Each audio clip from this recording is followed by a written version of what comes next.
ตอนนี้ก็ฮอดเวลาแล้วพี่น้องเอ้ยฮอดเวลากินข้าวกินน้ำแล้วเดี๋ยวสิไปเอิ้นน้องบองกับแม่เหมือนกินข้าวพักผ่อนเด้อพี่น้องเอ้ยปอดได้เท่าไหร่คลิปใหม่ได้เอ้าโอ้คลิปใหม่ได้สบายดีเด้อโดยสบายดีเด้อได้จักคู่แล้วตามกับกูนี่ไว้ว่าอ่าเนาะสามกับคู่นี้ตอนเสาร์สามคู่เอาทักทายสบายดีแล้วก็สวัสดีเด้อพ่อแม่พี่น้องเนาะมาเจอกันอีพีที่สองพี่น้องเลยกับในหนึ่งวันมื้อนี้เนาะก็คือน้องบองมาเก็บกาแฟซอยแม่อืมแต่ว่าตอนนี้เพิ่นได้แล้วสามคู่เพิ่นว่าหอดโมงกินข้าวกินน้ำแล้วไปพักผ่อนกินข้าวกินน้ำพักผ่อนเด้อคนงามสบายดีเด้อคนงามนี่นะแนมกล้องแนมกล้องเนี่ยเลยดอกอะสบายดีเด้อคนงามเด้ออ่า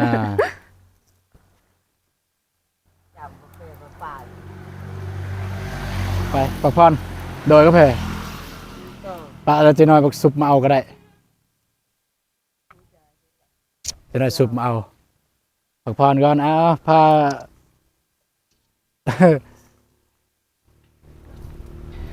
ไปครับก่อนกินข้าวกินน้ำไปหน่อยเนาะมัน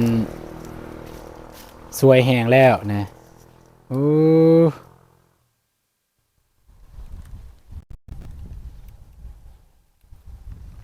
แค่แน่ดอกเก็บทางไหน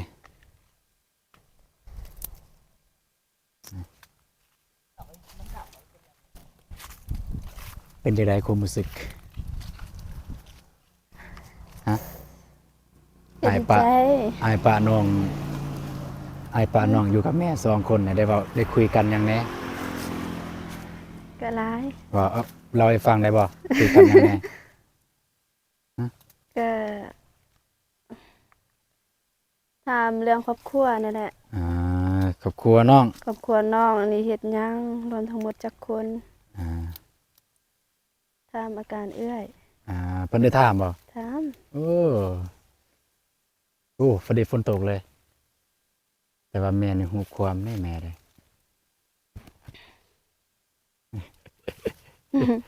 ไปพักผ่อนกินข้าวกินน้กระเทินเด้ำกระเทินหรือยังเต็มแล้ว กระเทินกุกตัวนี้จักหน้อยต้นแรงก็ได้เก็บเบิ่งนี่นี่มือคนดุเบิ่งมือคนดุนี่นี่เพื่อนบัดอ่า โดยก็ได้อายบ่ได้มาเก็บซอยเมื่อกี้นี่บ่ทวนบ่ได้มาพี่น้องเอ้ยเพราะว่าเบิ่งน้องๆเพิ่นขวบหมูตายโอ้เสียดายหมูไปพักผ่อนโจอ้ำพักผ่อนกินข้าวมาเด้อกินข้าวเด้อ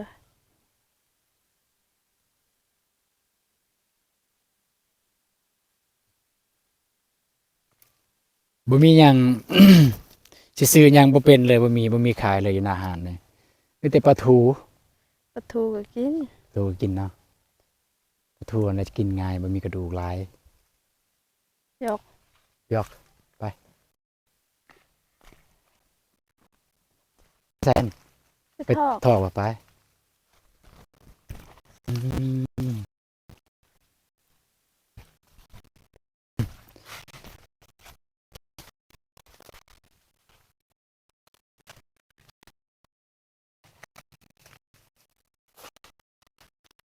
เอาลุ้นนี่ใน1 วันมื้อนี้แม่แล้วก็น้องบองเก็บได้อยู่บ่สอบหนึ่ง ตอนสอบบ่ได้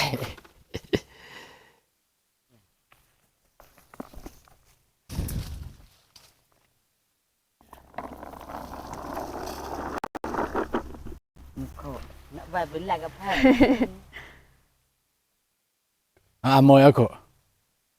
chồng chặt เสิร์งเสิร์งนะ kệ โอ้แม่ได้5 คู่น้องบองได้สาม3บ่4 สี่คู่ สาม สี่คู่ ไปพักผ่อน กาแฟปลาจะหันเลยบ่ ครับป่าอยู่นี่แหละจะน้อยน้องสายมาแบกเอาแล้วก็จะน้อยอายมาแบกก็ได้อายบ่ทันก็ให้น้องสายแบกไปไปพี่น้องเอ้ยตอนนี้เวลาก็ประมาณ12โมงพี่น้องกินข้าวเที่ยงพักกินข้าวเที่ยงพี่น้องเอ้ยทีมงานก็ยังบ่ทันมีไผมาอยู่ในคลิปตูนก็อยู่ฮู้ว่าอยู่นี่อ่ามาบ่ได้แน่นอนพี่น้องบ่เพิ่น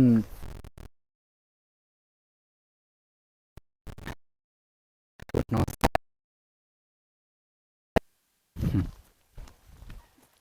ดากซุปน้ำล้างมืออยู่พุ่นอยู่ท่าน้ำก็มีอยู่เทิงก็ได้ไปพี่น้องเอ้ยเอาพี่น้องเอ้ยสิบ่มีหยังพี่น้องแต่น้องบองเพิ่นกินมีแต่ปลาทูแล้วก็ไข่ไก่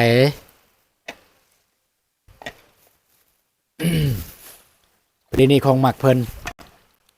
ประตูนี่ซื้อตำมีมาตำมีนี่ไว้กินข้าวแล้วจึงกินตำมี อะ กินข้าวแล้วจึงกินตำมี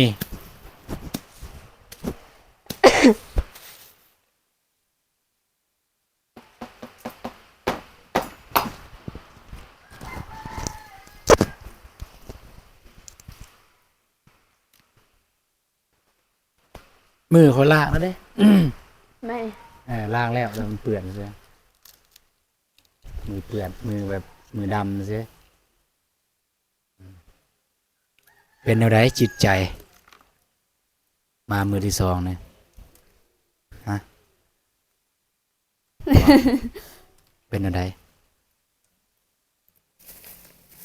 บ่ได้สึกหยัง ไม่ได้รู้สึกหยังเลย โดย ไม่ได้อายละที บ่ตำมีบ่นี่ แต่มีนั่นจะน้อยกินข้าวแล้วจึงกินก็ได้ หรือว่าจะกินกับข้าวเลยก็ได้ทอกเลย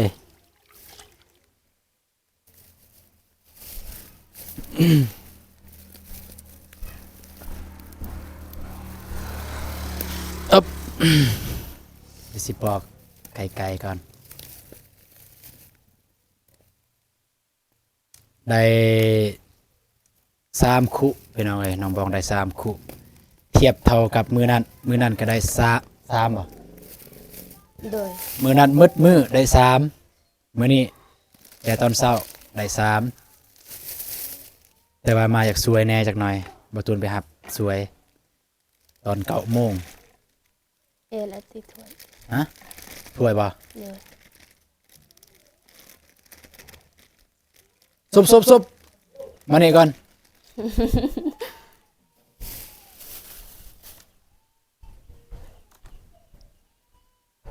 แน่ไปเอาถ้วยนี่นะอีกจากใบ ทองอันนี้ ใบหนึ่งก็ได้ น้องทรายพี่น้องไอ้ผู้นี้แหละผู้ที่ยังเฮียน เรียนม .7 ปีนี้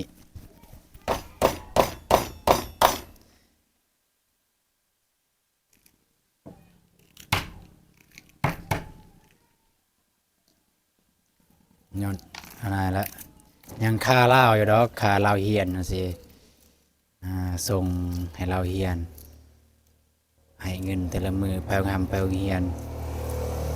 มือ วั ละ น สิ นี้ บ คือ สา บ่ไป พัน โรงเรียน พักโรงเฮียนไม่ชัก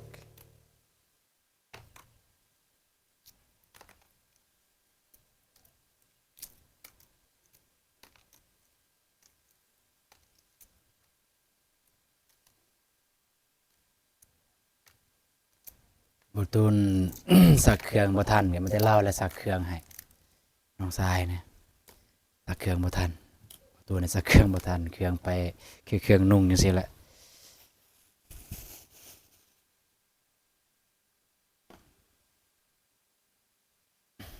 ดำเนินท่าเลยก็ได้ดำเนินท่าเลย กินท่านี่น้ำเจ้า น้ำกินบ่ บ่แบบคลายเมื่อย แบบเมื่อยเด้โอเคพี่น้องมากินข้าวกินน้ำน้ำกันเด้อพี่น้องเอ้ย มื้อนี้กินที่บ้านเบาตูนเมื่อวานนี้กินข้าวที่บ้านน้องบ้องอ่า อืม กินเลิศกินเลิศกินเลิศ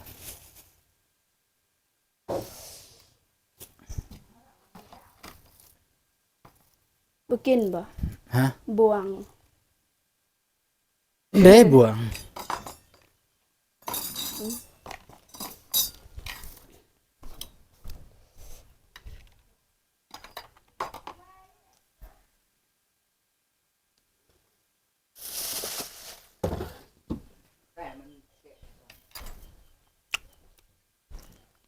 ไปใช่แล้วว่าไม่ถูซื้อมือนั่นลายอยู่ซื้อมาไว้เอากินบาทเนี่ยเอิ้นพี่น้องมากินข้าวเนี่ย บัดรถบรานเต นี่ยัง บ่มีหยัง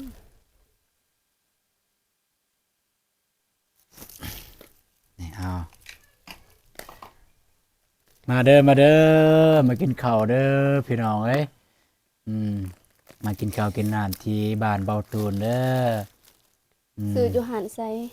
อ่านไหมหันเพิ่นเปิดไหมคือสิแสบอยู่เบิ่งทรงนะลองก่อนเบิ่งอาจสิลองก่อน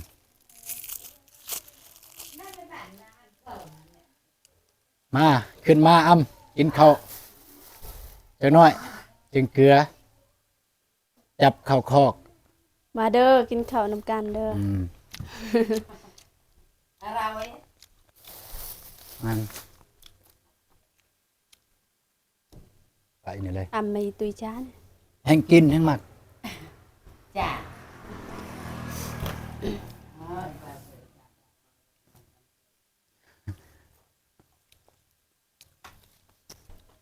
จ้า มาเด้อมาเด้อกินข้าวเด้อเบิ่งลองเบิ่งแสบบ่ ใส่ได้ เต้า ได้การ ฮบอ่ะจ้า จ้าเด้อ เฮ้ยยังไง ยัง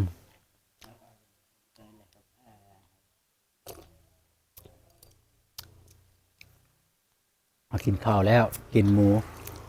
กินซีนหมู จ้า เดี๋ยวเรากับยัดใส่ถุงยางให้น้องบอง จ้า หมู บ่เป็นหยัง อยู่จะได้ก็เป็นสัน บ่มีใครกินบ่อยู่เฮือน โดย บ่ว่า บ่มี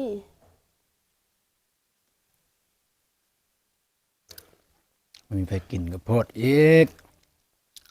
จ้า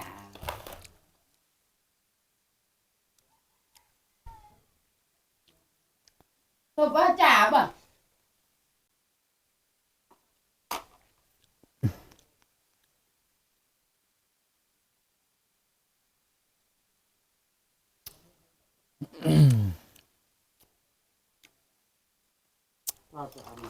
กินข้าวแรงกินข้าวสวยเป็นข้าวแรงเป็นจังไดแซ่บบ่ แซ่บ เสียงสดน้ำเจ้าก็สิแซ่บอยู่ฟังแต่เสียงสดนะ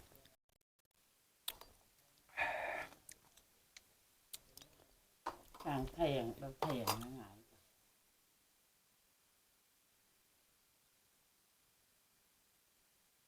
เบาตูนนั่นแหละหั่น อ่ะ เสียงเบาตูน น้อง เบานงยังมันยังมาบ่ได้ครอบครัวบ่สบาย เมียเกิดลูกบ่หรือว่าไปโทรหา ขา เมีย เอาก่อน สอง จ้าเดี๋ยวไปเจอ ซองกับอยู่ในท้อง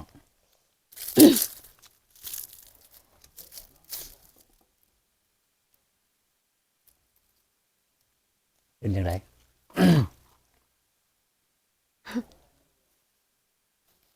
อร่อย อยู่กับเทินอาหารธรรมดา ตับจ้า บ่เป็นตำธรรมดาเด้อบ่ต้องเฮ็ดเผ็ด เกินไป ถ้วยหม้อ อืม ถ้วยเท่าไหร่ 30บ่ หนักเลย แม่น30,000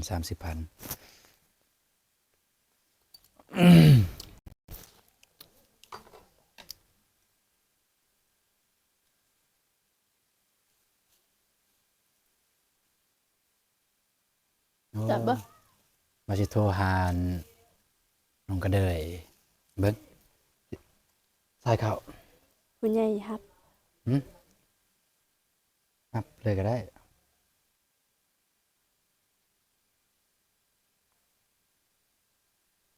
หยุดบ่หยุดคลิปบ่ โดย หยุดก็ได้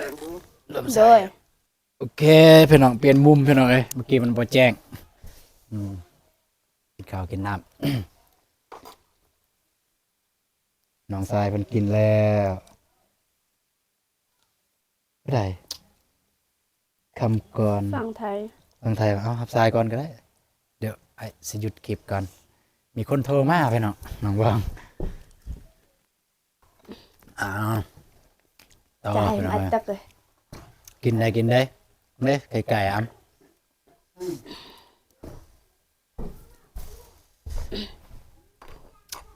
อืมแซ่บอยู่แซ่บ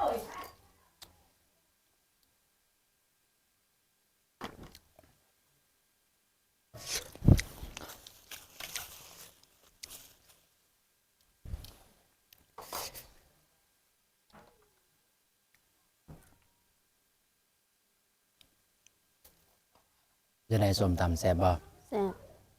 คือบ่กินเนี่ยจะอันนี้นะ กิน ไก่ ส้มตำก่อน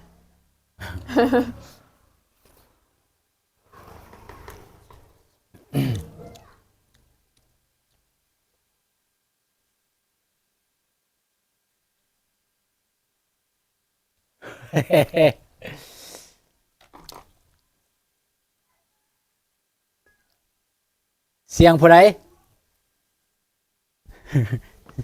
เสียงลาน เอาพี่น้องเนาะก็ถ้ามีหยังเสียงหยังที่แบบว่ามันบ่เหมาะบ่สมภาพเนื้อเสียงภาพเป็นหยังต่าง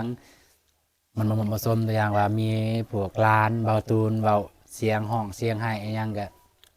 ขอโทษขออภัยมันหลายเด้อพี่น้องเอ้ยแต่อย่างที่พ่อแม่พี่น้องได้ฮู้แล้วคืออยู่เฮือนเบาตูนนี่ก็คนค่อนข้างอยากหลายแหน่จักหน้อยคือเด็กน้อยอิหยังก็เพิ่นจะเลาะไปเลาะมาจังซี่ก็ ญาตินี่ญาตินั่นเสียงอาจจะบ่อยากคักปานใดไปยืนน้องบองเนี่ยบ่มีคนเลยเงียบกิ๊บ เงียบจับบ่ จะให้ อิ่มหรือบ่ ใส่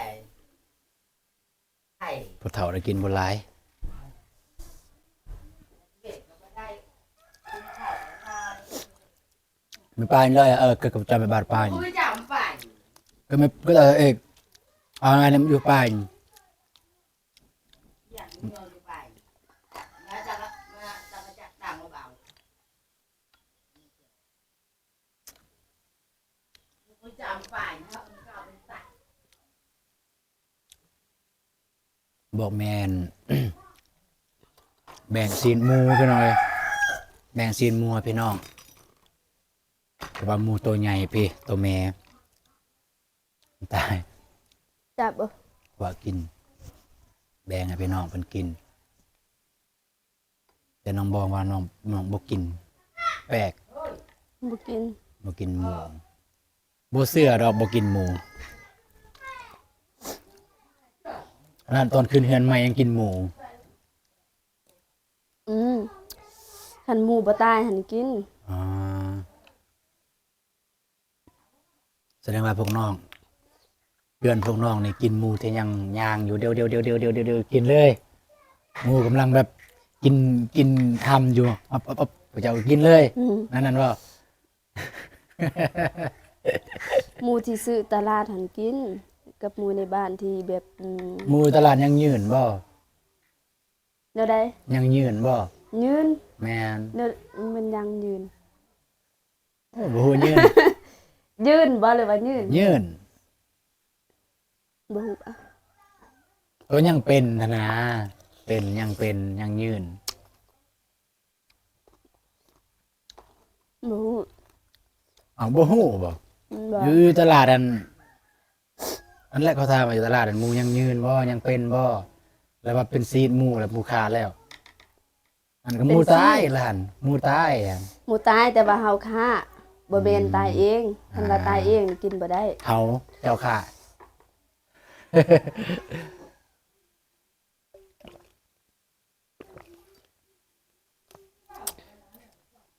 อ้าวพี่น้องเอ้ย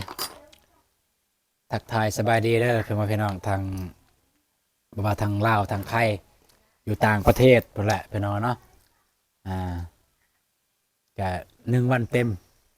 กับพวกเขา2 คนในมื้อนี้เบิ่งว่าน้องบ้องจะได้จักขุจะเอาชนะใจแม่ย่าหรือบ่ก็ขึ้นกับน้องเพิ่นเก็บ ขึ้นกับน้องเพิ่นเก็บได้จักขุแม่ย่าเก็บได้5 ขุหา อ้าว คุหาคุ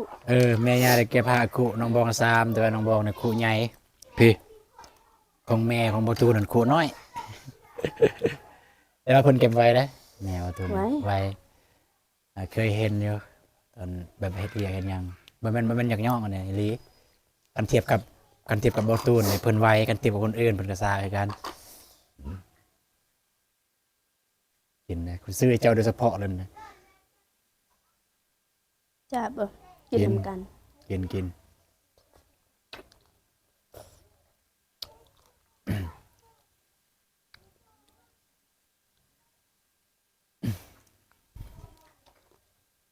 แต่อันนี้อ้ายมักอยู่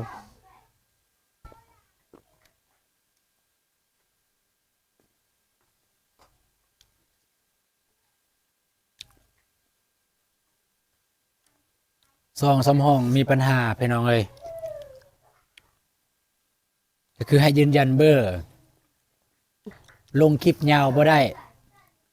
ยาวเกิน15 นาทีแม่นบ่ได้เพิ่นให้ยืนยันเบอร์ โอ้เสียดายเด้เนาะเสียดายและพ่อแม่พี่น้องเข้ามาติดตาม แต่ว่าคันว่าบ่ตูนยังแก้ปัญหาตัวนี้บ่ได้ก็ สิได้ถ่ายคลิปเพียงแต่15 นาที15 นาทีบัดเลยจึงลงได้คันเกิน15นี่มันลงบ่ได้งึดคือกันเด้นี่คือจังซี่แหละบ่ตูนถ่ายยาวอยู่มันมาลงพัดบ่ได้พอดีบ่ตูนตัดออกยังเหลือ14 นาทีจึงได้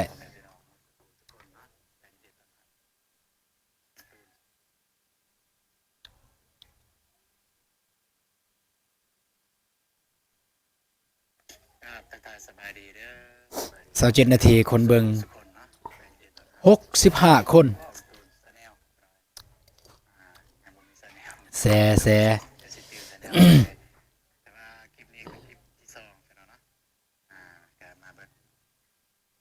หาเด้ ฮาด เผ็ด เอ้าบัดนี้แซ่บ่ได้พี่น้องเอ้ย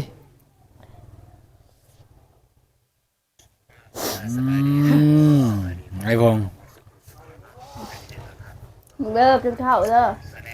มากินข้าวเด้อบ่าววงบ่าววงกำลังมาพี่น้องเอ้ยมาขึ้นมาอยู่ในสวนกาแฟ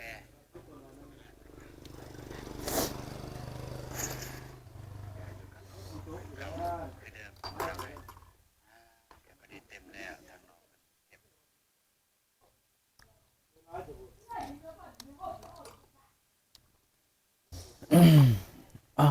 ไอ้มันอยู่ระหว่างกลาง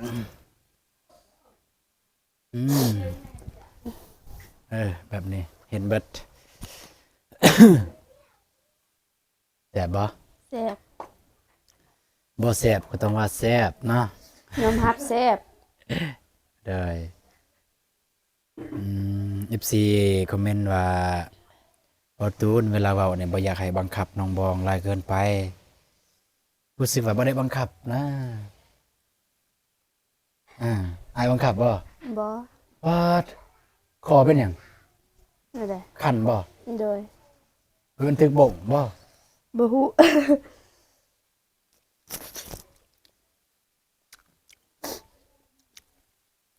มาเด้อพี่น้องเอ้ย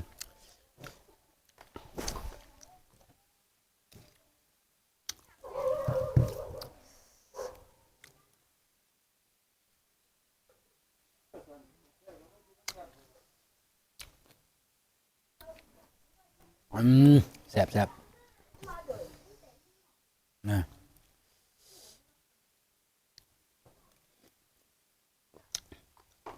ครั้งแรกน้องบองครั้งแรกน้องบองได้กินข้าวเพื่อนเบาตูนพร้อมกับเบาตูนแล้วก็แม่ครั้งแรกบ่ โดย มื้อนั้นไม่ได้แม่บ่ได้กินน้ำบ่ โดย เพราะว่าเบาตูนออกตลาดเลยบ่เห็นเพิ่นน่ะเนาะอืม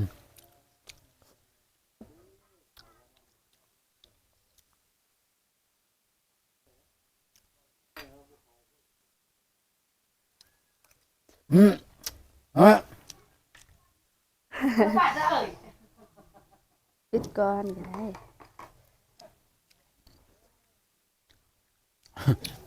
เปิดพี่น้อยพี่น้อยแซ่บ